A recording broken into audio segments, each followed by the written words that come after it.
Jadi mereka tuh benar-benar menjadi miniatur negara sudah. Sudah ada branding. Kita masih pukul-pukulan aja. Kita ini kan kampus yang baru. Iya. Apa ya? Ya baru mekar kan? Bermekar, Baru mekar gitu loh. mekar ya. Hari ini kita Ormawa Universitas Komarudin.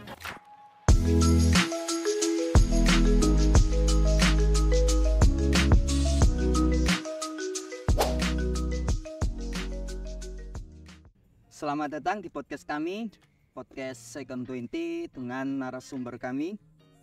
Di sini Bapak siapa? Bapak Asri. Bapak Asrid, yang nama beliau ini sekarang menjabat menjadi Ketua BEM Universitas Komarudin 2023-2024.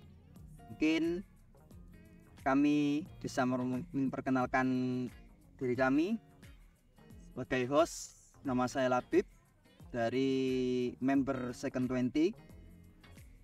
Mungkin di sini bisa kita mulai podcast pada sore hari ini, yang mana akan diawali dengan perkenalan atau mungkin introduce dari Bapak Ketua BEM itu sendiri. Waktu dan tempat kami persilakan. Silakan. Ya, assalamualaikum warahmatullahi wabarakatuh. Perkenalkan, nama saya Asri Subiansyah. Di sini kalau di lembaga Pak ya, di lembaga BEM ya, kita kebetulan menjadi Presma ya, atau Presiden BEM. Nah, kemudian domisili saya sekarang sementara ini standby di Bunga, Kabupaten Gresik. Ini tempat tinggalnya ya kita karena terlibat aktif di organisasi mahasiswa, akhirnya kita sementara waktu ini ya di basecamp anak-anak itu, basecamp teman-teman mahasiswa. Domisili asal ya kita sebenarnya yang asli orang Gresik Pak. Ya, kita dari Kabupaten Kota Waringin Timur, Provinsi Kalimantan Tengah, aslinya dari sana. Seperti itu. Untuk biografi singkat saya seperti itu. Mungkin mulai di Bunga tahun berapa? Kalau di Bunga ini saya kebetulan dari mulai menduduki pendidikan SLTA itu sudah di Bunga Pak, 2015 awal setelah lulus SLTP dari Kalimantan Tengah. Jadi 2015 awal sudah di Bunga sampai hari ini. Di awal kuliah di Universitas Komarudin? Baru masuk kuliah itu 2020. Jadi sebelum menjabat menjadi Presma ini sudah pernah ikut apa aja Mas? Ngomong-ngomong ya, kalau boleh tahu. Kalau saya sendiri itu memang dari sejak SLTP sampai SLTA itu sudah senang berorganisasi Mas ya.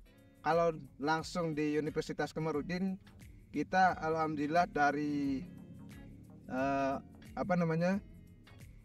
kalau proses itu dari lembaga paling bawah sampai hari ini puncak itu.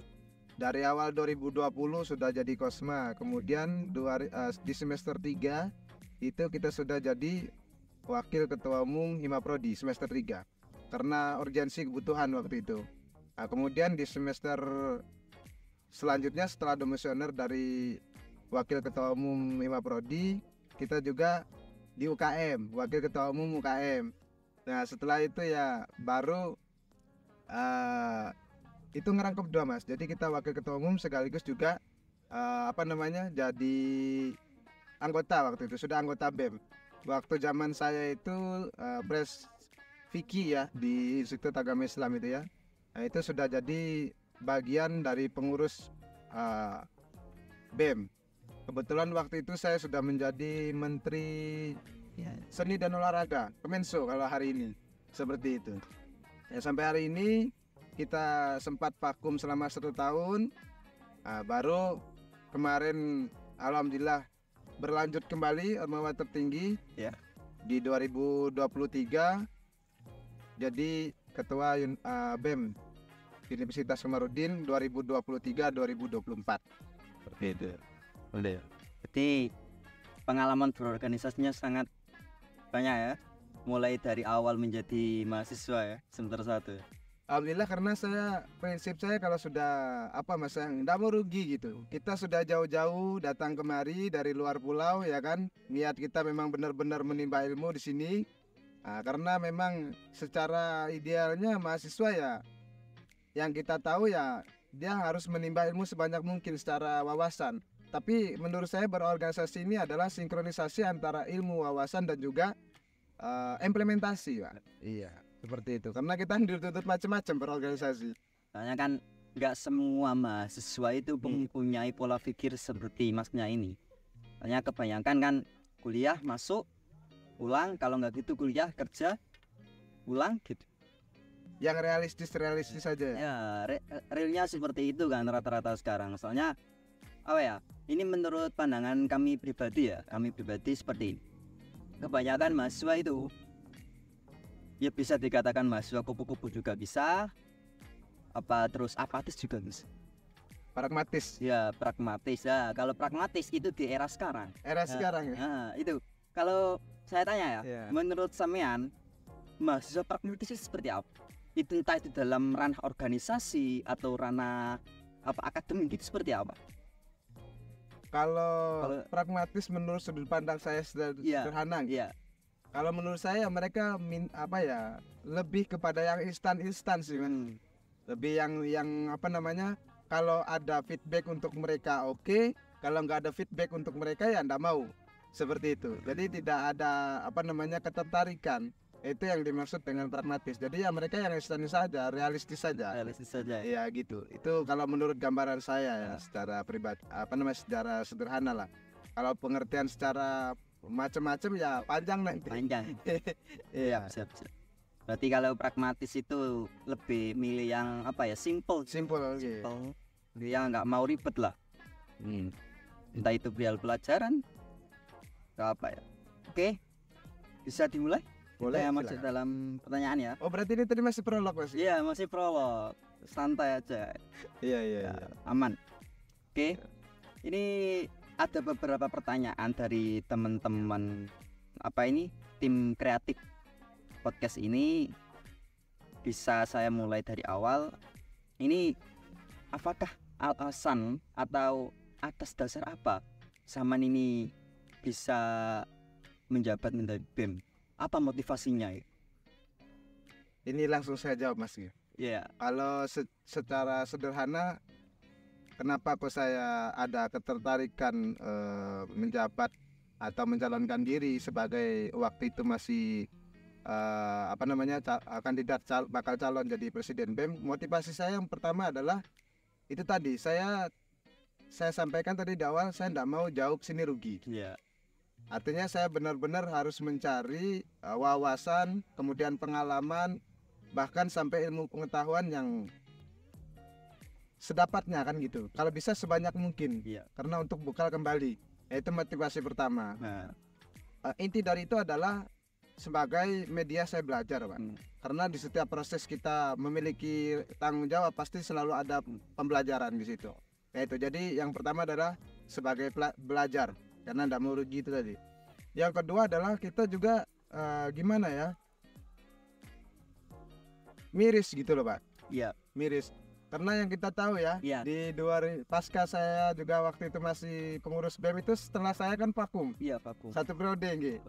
Nah itu kita sebagai yang mahasiswa yang nggak sedikit sih terpanggil gitu ya, terpanggil melihat keadaan ini.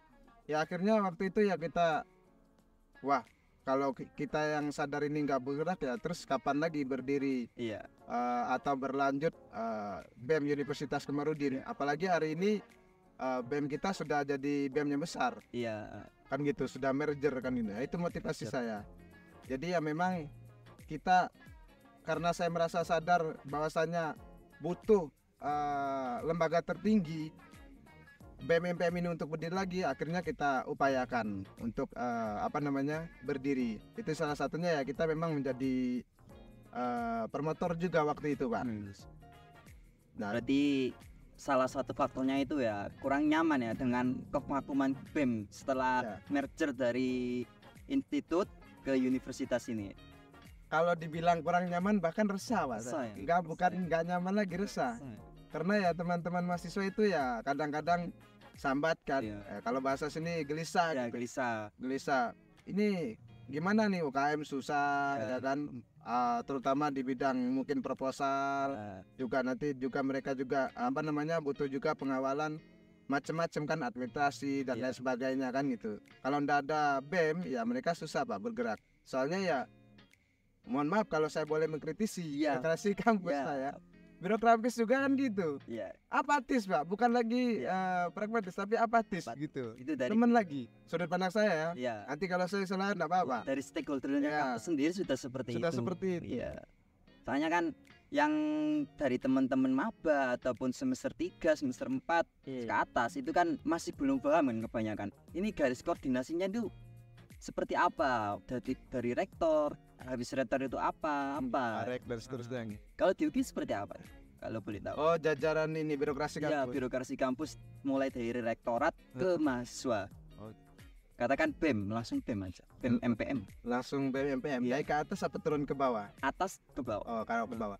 Kalau dari BEM ke bawah itu kan hanya sebatas BEM yang di bawah naungan kita kan UKM. Kalau dari jajaran birokrasi kampus kita dari rektor, wakil rektor, nanti spesifiknya turun kepada kabiro sampai kepada staf-staf. Nah seperti itu untuk apa namanya step by stepnya nanti. Kalau kita kan kemahasiswaan nih, berarti kan kalau dari Ormawa atau mungkin UKM Hima Prodi itu nanti kalau yang UKM ke BEM dulu untuk instruksinya kan, garis koordinasinya. Kalau untuk Hima Prodi kan langsung ke Kaprodi kan gitu. Nah habis itu kan baru nanti kita naik ke staf kemahasiswaan. Staf kemahasiswaan baru naik nanti lagi naik kabiro atau langsung naik ke warik 1 sebagai kemahasiswaan. Ini di atas BEM itu ada MPM atau MPM-nya di bawah BEM. Jadi yang menaungi BEM ini MPM atau langsung kampus rektorat? Seharusnya langsung kemahasiswaan Pak. Karena kalaupun tertinggi sebenarnya itu kita ini sama-sama Ormawa tertinggi, cuma secara fungsi yang berbeda. Kalau MPM di tempat kita karena belum ada BMF, ya kan mereka secara legislatif dan yudikatif. Kalau sedangkan BEM itu secara eksekutif. Jadi kita sama-sama tertinggi, hanya saja fungsi yang berbeda seperti itu. Jadi bukan kok BEM di bawah MPM enggak. Jadi sejajar cuma secara fungsi yang berbeda seperti itu. Mungkin ini menurut pandangan sampean, ini kan BEM UKI ini kan apa ya? Mengawali BEM UKI. Jadi pandangan ke depan ini seperti apa? Oh, kalau sistem birokrasi kampusnya ini seperti apa? Kalau menurut sampean pandangan ke depan seperti apa? Ini ada 2 pertanyaan Mas Gi berarti. Sudut pandang untuk BEM-nya dan juga birokrasi kampusnya. Harapannya seperti apa? Kalau harapan kami ya kita kan sudah sering juga Mas main-main ya. Kita tahu bersilaturahmi di BEM-BEM luar. Artinya bagaimana perkembangan mereka seperti itu. Nah, kalau untuk harapan kita di birokrasi kampus, ayolah kita ini ada apa namanya chemistry yang mana perhatiannya tolong lebih lah atau dirubah daripada yang sebelumnya gitu. Dan ndak perlu mulu-mulu kalau menurut saya. Ya, yang penting gimana Ormawa ini atau mungkin terutama di apa namanya BEM sampai ke bawah, MPM sampai ke bawah itu ya secara kebutuhan terpenuhi Pak. Itu saja Pak sebenarnya. Kita hanya pengen kami adalah harapan kami minimal lah untuk awal ini kita ya secara kebutuhan itu juga dicukupi gitu loh secara kebutuhan. Kalau untuk nanti fasilitas dan lain-lain kan itu termasuk di kebutuhan Pak. Artinya kebutuhan urgensinya dulu yang diprioritaskan. Mungkin teman-teman media katakanlah yang jelas kan kamera. Kemudian mungkin apa namanya memorinya kan, penyimpanan kameranya dan seterusnya. Itu kan kebutuhan urgen yang seharusnya ya ini Pak kebutuhan kita kan gitu. Nggak harus nanti kita harus punya apa namanya ruangan khusus, ada dekorasi dan seterusnya. Nggak harus seperti itu. Tapi yang menaungi ini Ormawa ini siapa? Yang dari birokrasi Iya, birokrasi ke mahasiswa. ke mahasiswa. Warik 1 kalau di UKI. Oh, kalau di UKI warik Ada. 1 ya. Kalau sekarang itu Pak Mahfur. Pak Mahfur untuk warik 1 kita di Universitas Umarudin. Berarti untuk ke depan itu dari sudut pandang sampean untuk bagian birokrasi ke depannya lebih care ke teman-teman Lebih ya. Terus untuk apa ya? Untuk pertanyaan kedua lanjut ya langsung saja. Pertanyaan kedua ini mengenai sejarah organisasi mahasiswa terkait lebih khususnya di BEM sih, di UKI seperti apa? Sejarahnya gimana? Kalau sejarah BEM di UKI ini kan Ini sebelum merger loh ya. dari sebelum merger. Iya, dari konteksnya. sebelum mergernya. Jadi ini pertanyaan gini, Ya. sebelum merger sama pasca merger ini gimana? Apa ini kan mengawali kan era baru ya? Era Reformasi. baru ya, reformasi. Kabinet kita reformasi. Ya, reformasi. Kalau sejarah sepengetahuan saya karena saya ex daripada BEM IAIK waktu itu. Iya. Kami juga sempat pernah berhubungan khusus dengan teman-teman dari BEM UKI juga waktu itu. Kalau sejarah dari IAIK ini lama sekali Pak sudah. Saya sampai yang saya ingat itu dari zamannya Manpres IING turun ke Manpres Firda, turun lagi ke Manpres Vicky kemarin, Iya. baru hari ini merger. Itu sejarah daripada IAIK. Nah itu yang saya ingat. Dan masing-masing pola kepemimpinannya, kalau menurut saya ya di setiap zaman, di setiap kepemimpinan kan pasti juga ada Berbeda. dinamika perbedaan, dinamika kepemimpinan dan seterusnya. Kalau secara spesifiknya mungkin saya lebih tahu dari kepemimpinan saya kemarin, Pres Pigi. Yang mana ya kalau saya lihat adalah yang menjadi pola pemimpin pertama adalah dari beliau ini secara formalitas ya harus terrealisasikan dan ada perubahan lah. Kemudian juga untuk keluar-luarnya mungkin kalau menurut saya kurang. Nah ini juga untuk evaluasi saya karena waktu itu juga sudah jadi pengurus BEM, makanya hari ini kita internal dan eksternal BEM Universitas Umarudin ya ini harus jalan bersamaan seperti itu. Nah kalau yang dari UKI itu saya ingat saya dari zaman Pres Catoha waktu itu juga cutting saya dulu di SLTA. Kemudian turun ke langsung kan? Iya. Langsung turun ke Pres Jaim ya, Manpres Jaim. Nah itu. Jadi ya kalau sejarah dari UKI itu ya baru 2 itu kalau seingat saya. Iya, ya. Untuk kepengurusan BEM-nya. Baru hari ini merger. Iya. Kan gitu. Itu sebelum merger. Kalau dinamikanya ya tantangan kita adalah gimana kultur Iya. daripada BEM UKI waktu itu Iya. dan juga hari ini yang sudah jadi XII, teman-teman ini ya menyatukan kultur ini tantangan baru kita Pak. Makanya kemarin salah satu upaya kita gimana untuk ayo kita bareng-bareng gitu. Makanya waktu kemarin itu masa-masa kritisnya Transisi ya. transisi Iya. dan juga kritis lah waktu itu kalau menurut saya. Itu kita ada upaya untuk mempertemukan semua ormawa. Tidak terkecuali lah dari ormawa EKI juga kita kumpulkan secara sesuai dengan yang sebelumnya kan kita ada beberapa jenis UKM atau yang sama kan belum merger. Itu kita kumpulkan semua.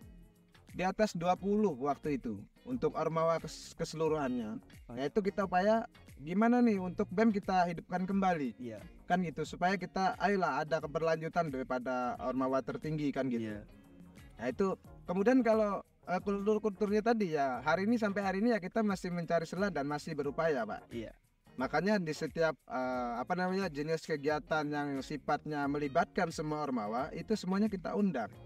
Untuk apa ya? Untuk sinergisitas kita ya terjalin kembali gitu loh. Meskipun step by step, meskipun tetap saya dengar ada beberapa kubu, Iya. ada juga kubu ABC dan Iya. seterusnya kan. Banyak. Iya. Nah itu ya kita ya bertahap aja. Iya. Bertahap kalau menurut saya. Nggak bisa kita wah ini nih langsung dijustifikasi wah ini pro dan kontra dan seterusnya. Nggak bisa karena memang semuanya juga butuh proses kalau menurut saya. Tapi waktu masa-masa kritis itu, masa vakumnya BEM di UGI itu ada nggak suatu hal atau suatu kejadian yang mana dalam satu kumpulan, dalam satu rapat tersebut, ketika ada rapat BEM akan diadanya BEM lagi, itu saling dorong mendorong atau terus gak usah ada BEM, ada nggak seperti itu? Kalau itu pecah Pak waktu Pecah itu, itu. pecah waktu itu, iya. Lah ini Nah, apa? kalau kita melihat sejarah berdirinya lagi BEM Universitas Komarudin hari ini, Iya. Pak, pelakunya untuk mengkonsep, kemudian juga untuk mengajak, itu hanya 3 orang, Pak. Ini mungkin Ini dari temen Iya. aja atau dan ini terlibat dua-duanya karena kan Eh. waktu itu kan kita kan sudah merger kan. iya. Jadi hanya 3 orang, yang mana itu pelopornya dari Kabiro, Pak Iya. Parudin. Ini dari mahasiswa ini ada saya dan juga Mas Riki. Waktu itu yang mana kita ini mendiskusikan dengan birokrasi kampus Kabiro kan dengan Pak Parudin.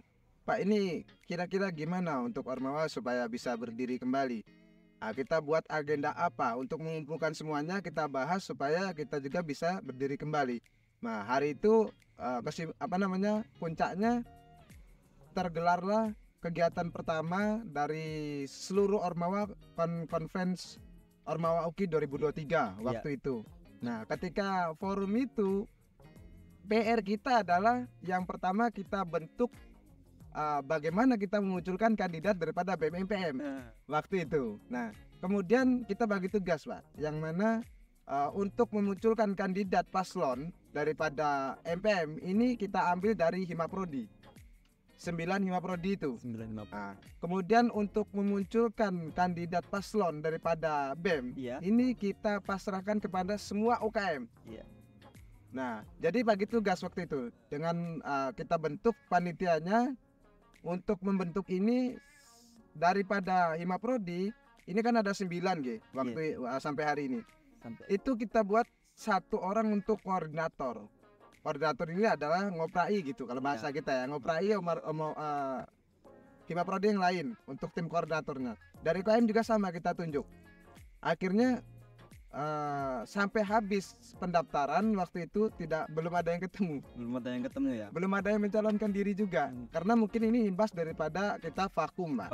Vakum selama 1 periode. Akhirnya ya mau nggak mau negosiasi, saya ngobrol dengan Riki. Bos, ini gimana, kita sampai sini aja tak? Kan gitu. Iya. Apa kita biarkan aja ini seperti ini? Kalau saran saya kan gitu, saya sedikit kompor-kompori Mas Riki lah. Kalau saran dari saya sampai naik aja, Pak. Di NPM nanti kita bagi tugas saja. Kalau nggak dari kita yang sadar, siapa lagi? Ya kan, seperti itu. Akhirnya Mas Riki itu naik di MPM. Habis itu karena tunggal kan? Iya. Di aklamasi. Iya, Mas Riki itu semua tetap dihadiri semua Ormawa waktu itu untuk pendeklarasian. Setelah Mas Riki sudah dideklarasi, barulah bentuk kembali tim Pemira, baik KPU dan juga KPU dengan apa itu di bawahnya itu ya, pemiranya lah, panitia-panitianya lah untuk pemilihan BEM. Itu kita tetap ikut prosedur, Mas, untuk itu. Jadi kita tetap buat pamflet, kita tetap buat pengumuman, kita tawarkan ke semua Ormawa siapa yang bakal naik dan seterusnya, persyaratannya juga sudah lengkap sampai hari H. Waktu itu saya juga termasuk yang mendaftarkan diri. Karena ini tadi kekhawatiran gitu. Iya, kekhawatiran ya. Nah, kekhawatiran nggak ada kandidatnya naik sampai hari H nggak ada.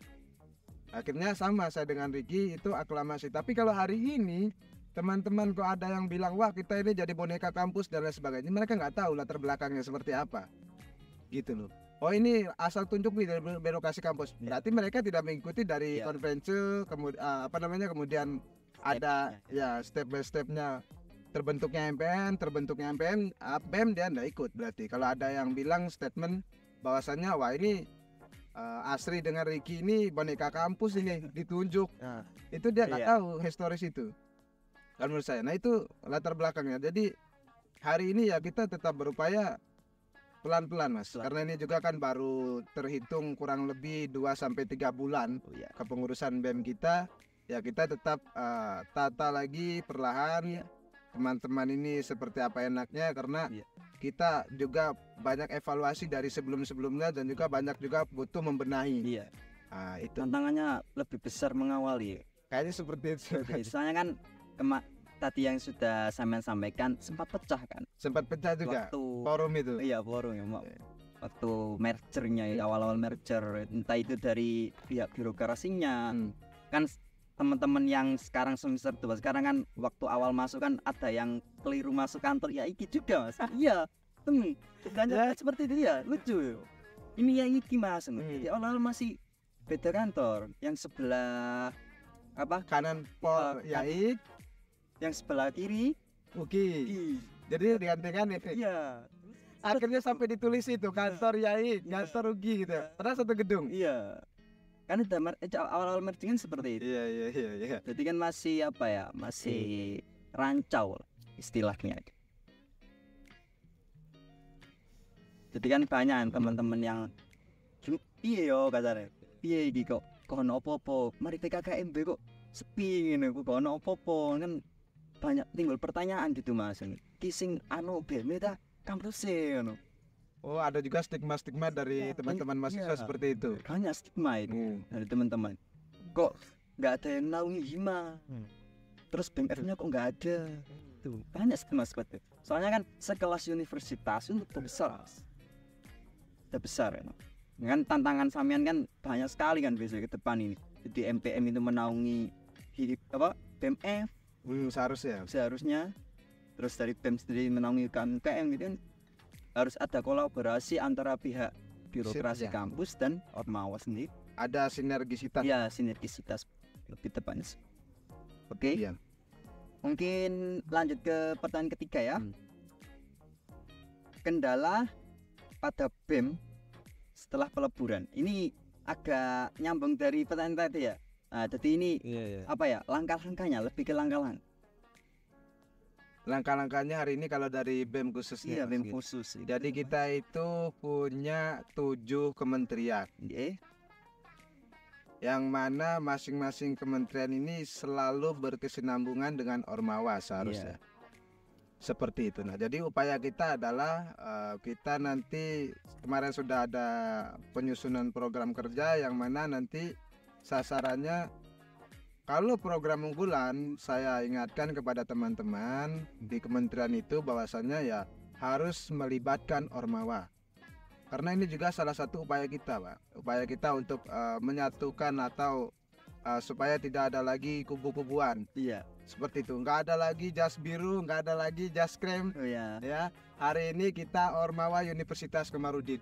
Kita alma mater ini yang seharusnya tidak lagi ribut di dalam tempurung, gimana kita hari ini harus sinkron internal dengan eksternal. Seperti itu. Kita gimana ya, kampus-kampus luar Pak, saya main-main itu sampai insecure gitu loh.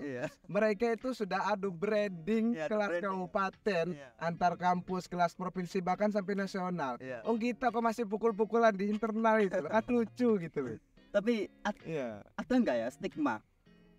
Biar lo nggak jas ungu, saya ikut kuning. Ada enggak? Ya kalau itu ada awal-awal kemarin, ada. Kalau hari ini sudah mulai berkurang. Kan seolah-olah kan IAIKI yang lebur ke UKI. Jadi IAIKI ikut UKI gitu Mas. Mulai entah dari jasnya, dari entah kemarin ujian ya. Ujian selama UKI belum melebur sebelum merger ya. Itu ujian UAS UTS nggak pakai lembar soal. Teknik gak pakai lembar soal. Nah, setelah merger itu pakai lembar soal. Ini ceritanya kakak kelasnya. Banyak sudah. Tahun ini kok gini om. Sistem Mas itu. Kalau menurut saya itu sistem yang mana di luar ranah kita sih. Sistem birokrasi kampus yang mana mereka juga mungkin ya teteran kalau menurut saya ya kan. Mekanisme lah lagi-lagi. Kalau untuk itu, kalau untuk tadi kubu-kubuan itu ya, kalau menurut saya ya, tolong udahlah kita saling legowo aja. Hari ini kan kita sudah naik jadi Universitas Komarudin, yang mana ya cukup tanamkan dalam diri masing-masing bahwasanya hari ini kita mahasiswa Universitas Komarudin. Jasnya ya sudah ya krem itu, ya kan, tidak lagi ya kan jas biru lah, jas krem lah. Nah, kemudian juga ya kita hari ini ayolah kita banyak-banyak belajar daripada BEM-BEM atau kampus-kampus yang di luar. Ya minimal di lingkup Gresik dulu lah. Iya. Siap.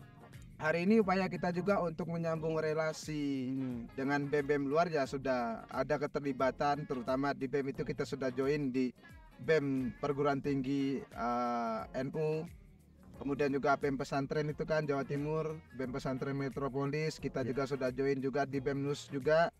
Nah, kita sudah join. Jadi ini upaya kita untuk biar kita ini melek perkembangan daripada teman-teman BEM dari luar. Seperti itu. Kayak kemarin Mas, saya kan main ketemu dengan teman-teman mahasiswa dari UMG. Universitas Muhammadiyah Gresik. Itu mereka kan sambung relasinya langsung ke UM Jakarta. Jadi di sana itu secara sistem tidak lagi ribut tentang cari referensi, Pak. Oh iya. Tidak lagi ribut untuk menata referensi landas dasar PO, KBM dan lain sebagainya. Jadi mereka itu benar-benar menjadi miniatur negara sudah. Orangnya sudah itu, tapi kan mereka kan ada apa-apa langsung Senayan kan Ya, itu. Senayan. Larinya langsung ke Senayan. Beda. Artinya kan kalau kita melihat kan mereka sudah luar biasa gitu loh. Ya udah lebih. Udah tuh branding. Sudah ada branding, kita masih pukul-pukulan gitu. Lebih baik menjadi Iya. pendengar yang baik aja lah. Iya, boleh. Kan seperti itu maksudnya. Supaya melek lah kita itu. Iya. Nah terus apa ya? Salah satu upaya untuk menyadarkan teman-teman ini seperti apa? Kalau Samian sendiri ya? Dari teman-teman mahasiswa kan, entah lingkup BEM sendiri lah, internal lah. Kalau menurut saya kan karena ya kita hari ini terhitung mahasiswa pragmatis Mas ya. Itu yang paling terasa adalah pasca COVID-19. Itu paling terasa. Kalau sebelum itu kan mahasiswa kita ini dia ketertarikannya masih bagus. Iya. Dan kemudian kapasitas daripada kritisnya dan seterusnya itu luar biasa Mas menurut saya waktu itu, dan diperjuangkan. Nah kalau hari ini kita itu kan terkena doktrinasi yang menurut saya ngeri sekali gitu loh. Kita di rumah saja. Iya. Kemudian dilarang bersosial. Iya. Kalau sosial media ya, tapi secara ketemu kan kita ndak ada. Nah inilah salah satu sebab menimbulkannya sifat daripada mahasiswa kita hari ini menjadi pragmatis Mas. Karena mereka sudah terbiasa nyaman dengan medianya. Imbas dari COVID 2 tahun atau 3 tahun man? 3 tahun ya? Menuju 3 tahun yang lalu kan 2023 sekarang. Dari 2020 awal kan COVID. Bahkan dari COVID-19 bahkan dari 2019 akhir kan gitu.